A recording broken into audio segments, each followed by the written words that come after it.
Tidak semua yang kita alami dalam kehidupan bersifat baik. Namun, apabila hidup kita berada di dalam providensia Allah, maka semua hal-hal yang tidak baik itu akan dipakainya untuk mendatangkan kebaikan bagi kita.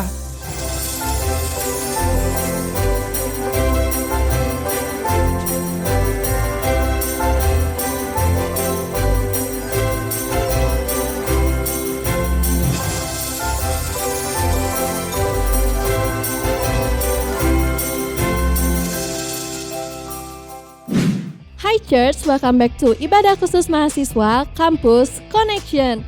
Wah, gak kerasa ya, udah tinggal 3 minggu lagi nih menuju 2023. Jangan lupa buat siapin resolusi-resolusi kalian ya buat tahun 2023, supaya hidup kita bisa terus terarah dan terfokus sama hal-hal yang baik. By the way nih, sebentar lagi kita juga bakal ngadain Youth Christmas Celebration dengan tema Unfailing Hope tanggal 20 Desember di Pasir Koja 58, lantai 4. Nah, nggak cuma di tanggal 20 Desember aja nih, di tanggal 25 Desember juga kita akan ngerayain ibadah Natal bareng keluarga kita di Sabuga. So save the date ya guys, jangan sampai kelewatan. Nah, teman-teman yang baru pertama kali join Campus Connection, gue mau bilang welcome to Campus Connection ya. Buat kalian yang ada di Bandung, bisa banget nih ikutan ibadah onsite kita di setiap hari Minggu jam 11.30 di Jalan Pasir Koja 58, lantai 5. Jangan lupa buat ajak teman-teman kalian juga ya. See you there. Well, sekarang waktunya kita buat beri persembahan untuk Tuhan. Kalian bisa memberi persembahan lewat nomor rekening berikut ini atau scan QR Code yang ada di layar kalian ya. Selamat memberi.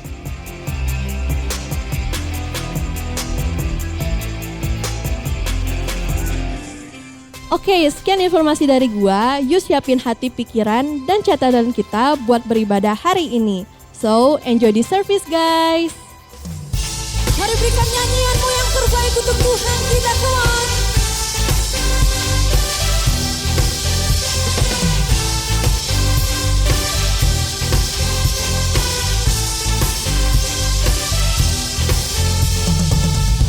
Dari utara ke selatan, terdengar pujian bagi Allah.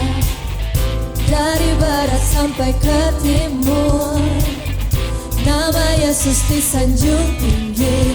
Dari pulau-pulau, lembah-lembah, gunung-gunung yang tinggi, kemuliaannya disaksikan, kebesarannya diceritakan. Yesus, Yesus, nama Yesus, nama Yesus disanjung tinggi. Dari pulau-pulau, lembah-lembah, gunung-gunung yang tinggi, Allahku dahsyat berkuasa, seluruh bumi sujud menyembah, tinggikan namamu.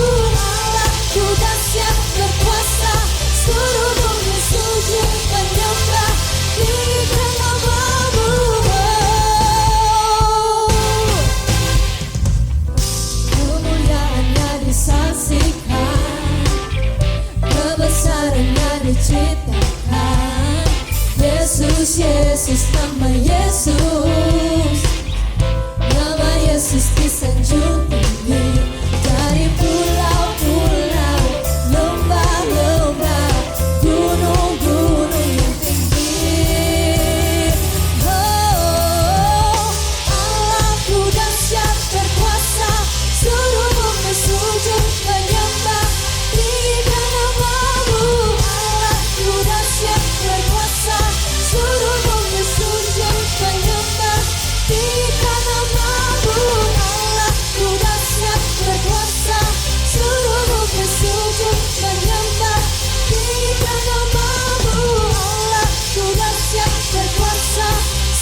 sungguh mengucap syukur untuk kebaikan Tuhan.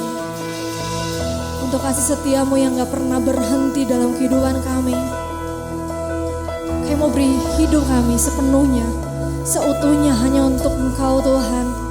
Pakai kami. Pakai kami Tuhan. Yes. Kau sing. You hold my every moment. You calm my raging seas. You walk with me through fire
Jesus, you're all I need.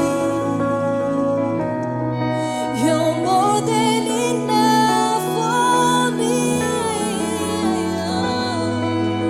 Jesus, you're all I need. Kau yang ku butuhkan setiap waktuku, sepanjang hidupku. Hanya kau yang ku butuhkan, tak ada yang lain. Sungguh mau bersandar padamu Tuhan, pada rencanamu. Ku tak perlu takut untuk melangkah, sebab kau melindungiku, sebab kau setia menyertai hidupku. Bekerjalah, ya. Bekerjalah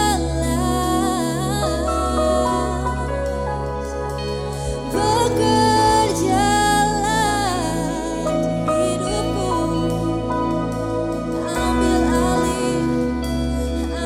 alih hidupku. Bekerjalah,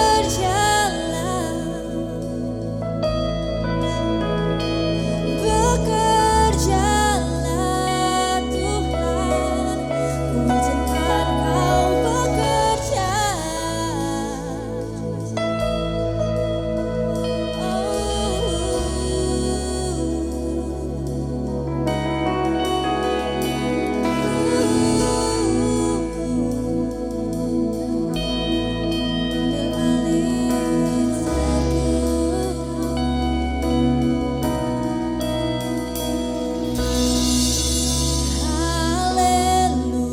Hallelujah, you have won the victory.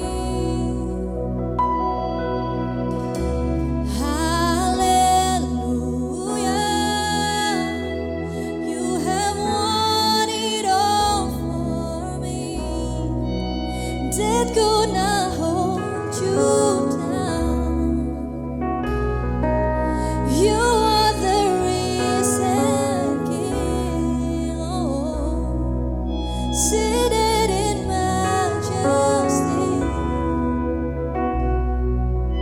You are the risen King. Death could not hold you down. You are the risen King, seated in majesty.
Halo mahasiswa, senang bisa kembali berjumpa di dalam ibadah online Campus Connection.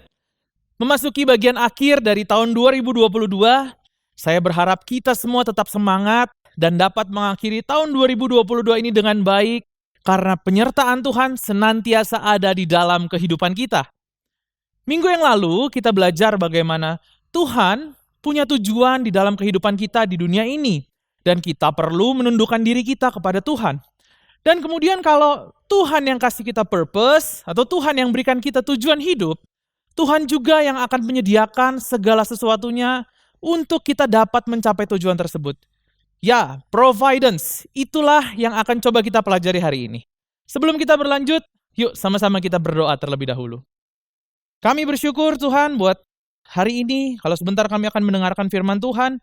Kami berdoa Roh Kudus berbicara kepada kami dimanapun kami berada, biar kami dapat mengerti tentang firman Tuhan yang akan dibagikan hari ini. Kami menyerahkan waktu ke depan ke dalam tangan-Mu. Hanya di dalam nama Tuhan Yesus Kristus kami berdoa. Amin. Joni Eareckson Tada membuktikan besarnya kuasa Kristus yang mampu mengubah kehidupan manusia lewat perjalanan kehidupannya. Joni dikisahkan adalah seorang anak muda yang aktif dan energik. Satu kali Joni pergi berenang dengan teman-temannya di sebuah teluk di pantai timur Amerika. Joni yang pada saat itu berusia 17 tahun melompat dari tebing dan terjun ke air. Satu hal yang sangat umum dilakukan oleh orang-orang pecinta olahraga yang cukup ekstrim. Namun tanpa diduga, ternyata air tempat di mana Joni melompat itu ternyata sangat dangkal. Dan akibatnya, Joni mengalami cedera pada tulang belakangnya. Cedera ini mengakibatkan Joni menjadi lumpuh total dari bahu sampai ke kaki. Dia sama sekali tidak dapat menggerakkan tangan maupun kakinya. Hidup di dalam kenyataan yang begitu pahit, Joni mengalami depresi dan dia sangat amat merasa kecewa kepada Tuhan. Berkali-kali dia berusaha untuk bunuh diri, tetapi tidak ada yang bisa dia lakukan karena bahkan untuk menggerakkan tangannya pun ia tidak mampu. Joni sampai memohon kepada teman-temannya untuk menolong dia untuk bunuh diri. Satu permohonan yang tentu sudah pasti ditolak oleh teman-temannya. Di dalam kondisi yang serba susah pada waktu itu, ada seorang temannya yang bernama Steve yang kemudian sering datang dan mengunjungi Joni. Steve membimbing Joni untuk mempercayai kasih Kristus. Awalnya Joni menolak dan terus-menerus membantah kebenaran Injil yang disampaikan oleh Steve. Tetapi pelan-pelan Injil yang dengan sabar terus-menerus disampaikan akhirnya mengubah hati Joni. Imannya kepada Yesus mulai tumbuh dan rasa kecewa, rasa kepahitan yang ada di dalam dirinya perlahan mulai tergantikan. Ia belajar untuk mensyukuri keberadaan dirinya dan semangat hidupnya mulai pulih kembali. Joni mulai belajar melukis dengan mulutnya dengan cara menggigit kuas dan pensil. Hasil lukisan yang indah ini membuat Joni menjadi seorang pelukis Kristen yang sangat terkenal. Dia pun mulai diundang untuk berbicara di berbagai pertemuan dan menularkan semangat kepada para penyandang disabilitas. Joni Eareckson juga menulis 35 judul buku yang sangat-sangat laris. Karir dan pelayanannya semakin hari semakin menanjak. Dan ia juga menikah dengan seorang guru yang bernama Ken Tada. Dan mereka membangun rumah tangga yang berbahagia. Joni Eareckson juga saat ini sering berbicara di dalam pertemuan-pertemuan besar di berbagai penjuru dunia, serta menerima banyak penghargaan dari banyak lembaga-lembaga yang ada di dunia. Teman-teman, melihat kisah perjalanan kehidupan Joni Eareckson Tada, lewat satu kejadian yang gak enak, lewat perjalanan hidup yang gak gampang, Joni menemukan tujuan hidupnya, yaitu menjadi saksi Kristus dengan membangkitkan semangat hidup para penyandang disabilitas. Tentu saja, nggak semua dari kita harus mengalami peristiwa yang sedramatis seperti itu dulu, baru kita bisa menemukan tujuan hidup. Tetapi, apa yang dialami oleh Joni menjelaskan kepada kita bahwa Allah di dalam providensianya bekerja di dalam perjalanan kehidupan kita untuk membawa kita ke dalam tujuan yang sudah Ia rencanakan bagi kita. So, apakah arti dari providensia sendiri? Ini mungkin salah satu istilah yang jarang kita dengar, teman-teman. Providensia berasal dari bahasa Inggris, yaitu providence, yang artinya adalah pemeliharaan. Providensia Allah adalah pemeliharaan atau keterlibatan Allah di dalam kehidupan kita umatnya untuk menggenapi tujuan Allah dalam hidup kita. Artinya apa teman-teman? Tidak ada yang kebetulan di dalam Tuhan. Semua yang terjadi dan kita alami di dalam kehidupan ini, nggak ada yang kebetulan. Allah terlibat di dalam kehidupan kita dan menggenapi rencananya dalam kehidupan kita. Apa yang dialami tadi oleh Joni Eareckson Tada, melalui perjalanan kehidupannya yang tidak mudah, tetapi pada akhirnya ia dapat memberkati banyak orang, hanya karena ia mengenal kasih Kristus dan juga ada providensia Allah di dalam kehidupan Joni. Hal ini bukan sebuah kebetulan. Tuhan bisa mengubah musibah menjadi berkat. Sekali lagi, Tuhan bisa mengubah musibah menjadi berkat. Providensia Allah ini pula yang bisa kita lihat dalam perjalanan tokoh-tokoh di Alkitab, seperti Yusuf yang dibuang oleh saudara-saudaranya, tetapi kemudian kehidupannya justru dipakai Allah untuk memelihara Israel pada masa kekeringan.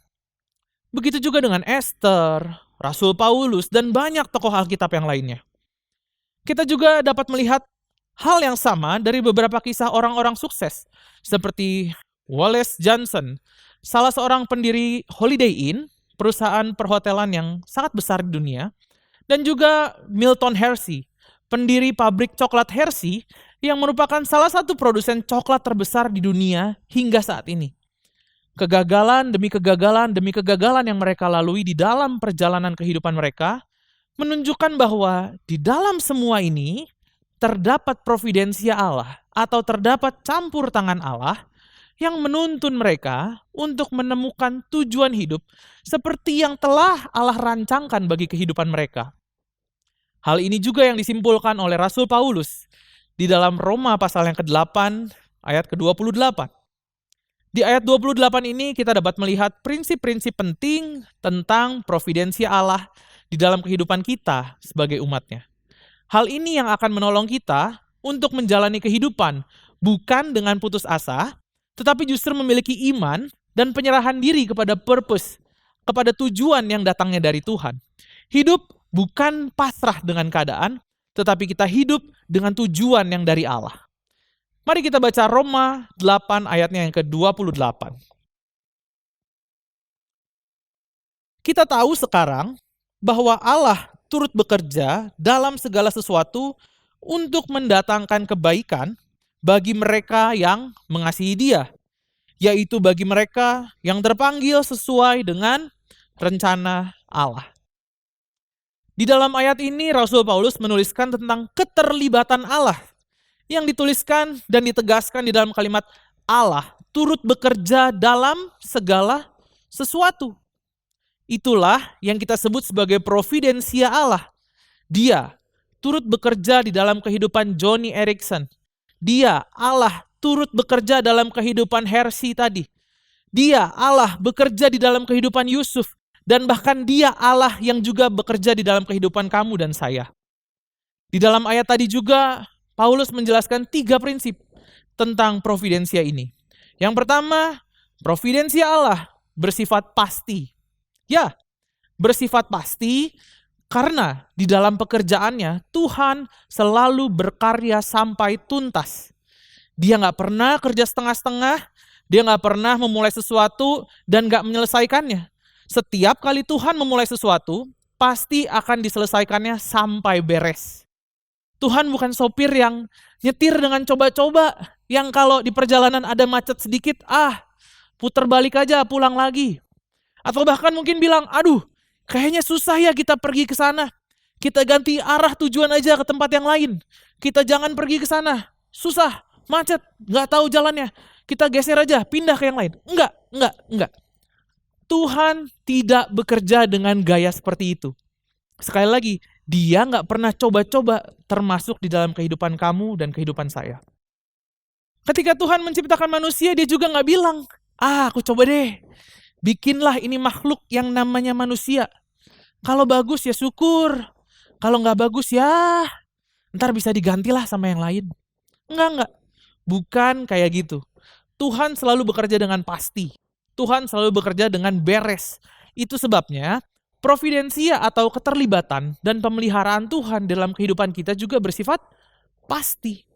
Kepastian ini terlihat dalam frasa pertama di ayat 28 tadi, yang disebutkan di situ kita tahu sekarang. Di dalam frasa ini tersirat sebuah kepastian. Di situ bukan ditulis gini teman-teman, rasanya kita tahu, enggak. Atau mungkin kita tahu. No, Paulus tulis di situ kita tahu sekarang. Sebuah pernyataan dengan nada yang sangat pasti. Mungkin di antara kita bisa bilang gini, ya kalau saya nggak bikin salah, mungkin baru ada pemeliharaan Tuhan. Ya kayaknya itu janji buat orang-orang yang sangat rohani aja deh. Teman-teman, hari ini saya mau katakan, pemeliharaan Tuhan itu bersifat pasti untuk setiap kita anak-anaknya. Kepastian yang diutarakan Rasul Paulus di ayat tadi disampaikan sesudah ia menulis Roma pasal 1 sampai pasal yang ke-7, yang isinya tentang keberdosaan manusia, ketidakberdayaan manusia, dan providensia yang diberikan Allah dalam bentuk pengorbanan Yesus Kristus. Lalu di dalam Roma pasal 8 ayat 28 yang barusan kita baca, Paulus menarik kesimpulan dengan kalimat kita tahu sekarang. Artinya, di tengah berbagai kesukaran yang ada, providensia Allah bersifat pasti, sehingga kita tidak perlu merasa khawatir di dalam menjalani kehidupan ini. Tuhan adalah Allah yang bertanggung jawab akan kehidupan kita, dan rencananya tidak pernah gagal. Apapun yang Tuhan kehendaki, apapun yang Dia rencanakan bagi kehidupan kita, semua pasti akan terlaksana. Kemudian, hal yang kedua yang bisa kita pelajari dari Roma pasal 8 ayat ke-28 ini. Providensia Allah adalah untuk kebaikan kita. Hal tersebut diutarakan di dalam kalimat Allah turut bekerja dalam segala sesuatu untuk mendatangkan kebaikan bagi mereka yang mengasihi Dia. Di sini ditegaskan bahwa Allah turut bekerja di dalam segala sesuatu untuk mendatangkan kebaikan. Di dalam versi New American Standard Bible disebutkan terjemahannya seperti ini. God causes all things to work together for good. Allah menyebabkan segala sesuatu bekerja sama untuk mendatangkan kebaikan. Teman-teman, perhatikan ini baik-baik. Segala sesuatu bekerja sama untuk mendatangkan kebaikan. Tetapi di sini bukan dituliskan segala sesuatu dijanjikan baik. No. Segala sesuatu bekerja sama untuk kebaikan. All things work together for good. Bukan ditulis all things are good, bukan. Tapi bekerja sama. Tuhan gak pernah janji bahwa hal yang kita alami itu bersifat baik selalu. Contoh, kecelakaan yang tadi dialami oleh Joni Eareckson, yang menyebabkan dia mengalami kelumpuhan total. Jelas itu bukan satu hal yang baik. Juga demikian dengan pengalaman kesukaran Yusuf. Baik saat dia dibuang ke sumur, dia dijual sebagai budak, dia dibawa ke Mesir, dan bahkan difitnah dan dijebloskan ke dalam penjara. Jelas itu bukan hal yang baik. Kalau tadi kita bicara tentang cerita Hershey yang gagal, dan dia harus menjual perusahaannya, jelas itu juga bukan sebuah hal yang oke. Itu semua adalah hal yang nggak oke, nggak baik rasanya dalam kehidupan kita. Realitanya, tidak semua yang kita alami dalam kehidupan bersifat baik. Namun, apabila hidup kita berada di dalam providensia Allah, maka semua hal-hal yang tidak baik itu akan dipakainya untuk mendatangkan kebaikan bagi kita. Karena itu dikatakan Allah turut bekerja dalam segala sesuatu untuk mendatangkan kebaikan. Itulah yang dialami oleh Yusuf. Melalui pengalamannya menjadi seorang budak dan dijebloskan ke dalam penjara, Allah di dalam providensianya menggenapi tujuannya yang baik di dalam kehidupan Yusuf, yaitu agar Yusuf menjadi seorang raja muda di Mesir. Melalui pengalaman Hershey gagal dan menjual perusahaannya, Allah di dalam providensianya menggenapi tujuannya yang baik hingga akhirnya kehidupan Hershey dapat berdampak besar bagi orang-orang di sekelilingnya. Mungkin di saat kamu melewati pengalaman-pengalaman yang terasa nggak baik atau pahit, Kamu bertanya, Tuhan, kenapa Engkau izinkan aku mengalami semua ini? Tuhan, di mana Engkau? Ketahuilah teman-teman, bahwa sesungguhnya di dalam semua pengalaman yang pahit tersebut, Tuhan di dalam providensianya turut bekerja untuk menggenapi tujuan yang baik di dalam kehidupan kita. Hal ini yang disampaikan oleh Joni Eareckson Tada dalam bukunya yang berjudul The God I Love. Sometimes God allow what He hates to accomplish what He loves. Ada kalanya Allah mengizinkan apa yang Ia benci untuk menggenapi apa yang Ia sukai. Itu sebabnya selama kita tahu bahwa hidup kita ini berada di dalam providensia Tuhan, maka pengalaman sepahit apapun yang sedang kita lewati, seharusnya kita gak perlu berputus asa. Kenapa? Karena providensia Allah adalah selalu untuk kebaikan kita, dan Ia menjadikan segala sesuatu indah pada waktunya. Dan yang ketiga, providensia Allah adalah untuk menggenapi tujuannya di dalam kehidupan kita. Karena itu, di dalam Roma 8 ayat yang ke-28 ditulis juga, bagi mereka yang mengasihi Dia, yaitu bagi mereka yang terpanggil sesuai dengan rencana Allah. Teman-teman, dari kalimat tersebut kita dapat menarik kesimpulan bahwa Allah turut bekerja di dalam segala sesuatu untuk menggenapi tujuannya dalam hidup mereka yang dipanggil sesuai dengan rencananya.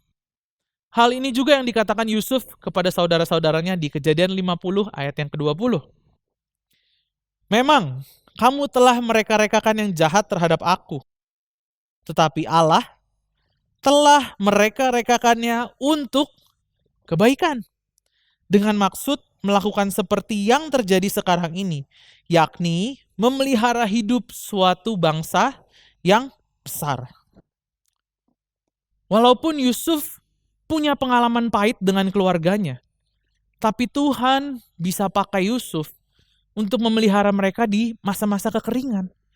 Keahlian Yusuf untuk mengatur, untuk memanage, hidup dengan integritas, bertanggung jawab, semua itu terasah.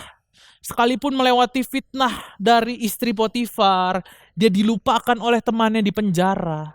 Dan baru setelah semua pengalaman buruk itu, setelah semua pengalaman yang kurang baik itu, Yusuf akhirnya siap untuk masuk istana, dan kemudian dia bisa mengatur, dia bisa bertanggung jawab atas kehidupan rakyat Mesir dan keluarga besarnya di masa-masa kekeringan.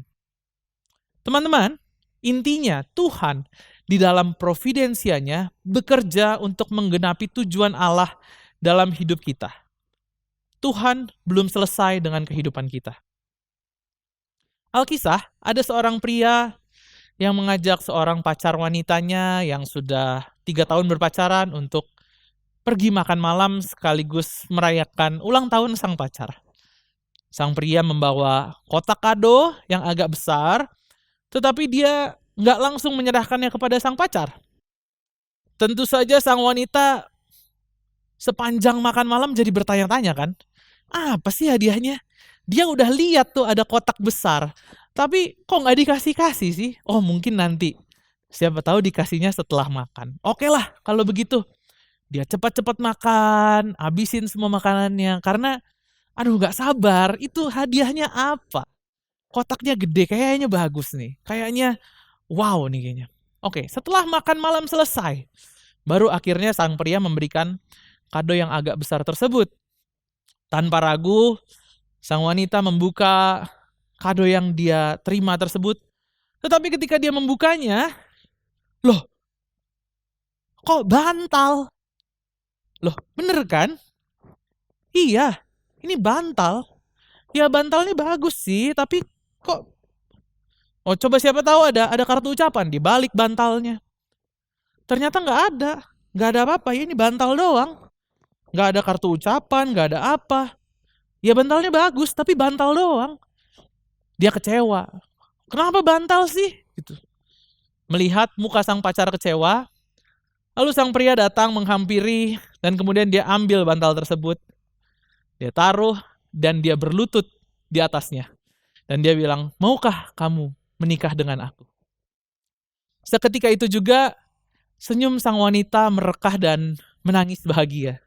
Dia melupakan rasa kecewa karena hadiah bantal yang tadi, karena ternyata pengalaman bantal yang bikin kecewa tersebut hanya sebuah landasan untuk sesuatu yang lebih besar, yaitu dia dilamar oleh sang pria tercinta. Di dalam perjalanan kita, teman-teman, Tuhan seringkali memakai pengalaman-pengalaman yang mungkin mengecewakan diri kita, mungkin nggak cocok sama kehidupan kita atau apa yang kita ekspektasikan. Tuhan pakai itu untuk membentuk kehidupan kita.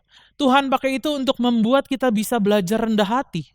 Dan tepat pada waktunya, Tuhan akan membukakan tujuannya bagi setiap kita.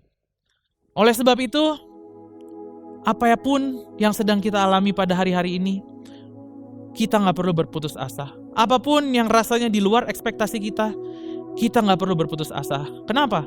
Karena selama hidup kita berada di dalam tangan Tuhan dan di dalam pengendalian Tuhan, semua yang kita alami itu hanyalah sekedar sekolah dari Allah. Sekolah apa? Sekolah yang membentuk hidup kita agar menjadi semakin serupa dengan Kristus. Sekolah yang apa? Sekolah yang menjadikan hidup kita semakin lebih berarti dan tidak sia-sia. Sekolah yang membuahkan kehidupan kita dengan tujuan yang sesuai dengan kehendak Allah. Itulah tujuan hidup yang mulia. Providensia Allah atau keterlibatan Allah di dalam segala sesuatu yang terjadi di dalam kehidupan kita. Keterlibatannya itu dengan maksud untuk kebaikan kita dan agar kita menemukan tujuan hidup yang sebenarnya di dalam Tuhan. God's providence. Pemeliharaan Tuhan selalu ada di dalam kehidupan kita. Mari sama-sama kita berdoa. Terima kasih Tuhan untuk firman Tuhan yang sudah dibagikan pada hari ini. Kami tahu bahwa Engkau adalah Allah yang setia. Kami tahu bahwa Engkau adalah Allah yang tidak pernah meninggalkan kehidupan kami. Engkau Allah yang merancangkan segala sesuatu yang baik di dalam kehidupan kami. Dan kami tahu kami hanya perlu tunduk dan turut dengan rencana Tuhan dalam kehidupan ini. Terima kasih atas kesetiaan-Mu Tuhan. Hari ini ajar kami juga untuk kami dapat setia terhadap proses yang datang daripada Tuhan, terhadap sekolah kehidupan yang sedang Tuhan tempatkan di tengah-tengah kehidupan kami. Dan hari ini Tuhan, kami mau belajar untuk percaya bahwa Allah turut serta terlibat di dalam semua yang terjadi di dalam kehidupan kami. Dan hari ini juga Tuhan, hamba-Mu melepaskan berkat bagi teman-temanku dimanapun mereka berada. Biar ada studi yang berhasil, ada nilai-nilai yang terbaik daripada Allah, ada hikmat yang melimpah daripada Tuhan yang memampukan kamu untuk mengambil keputusan di dalam segala kondisi yang ada. Dan juga ada kecukupan yang datang daripada Tuhan. Tuhan yang menjadikan semua yang dikerjakan tangan-Mu berhasil. Terimalah kasih karunia, damai sejahtera, sukacita dan penyertaan Roh Kudus yang ada sampai selama-lamanya. Hanya di dalam nama Tuhan Yesus Kristus kami berdoa dan mengucap syukur. Sama-sama kita katakan, amin. Bagi teman-teman yang membutuhkan dukungan doa ataupun konseling lebih lanjut, kalian bisa scan QR Code yang ada di bawah ini, sehingga kami bisa menghubungi teman-teman dan mendoakan teman-teman sekalian. Tuhan Yesus memberkati.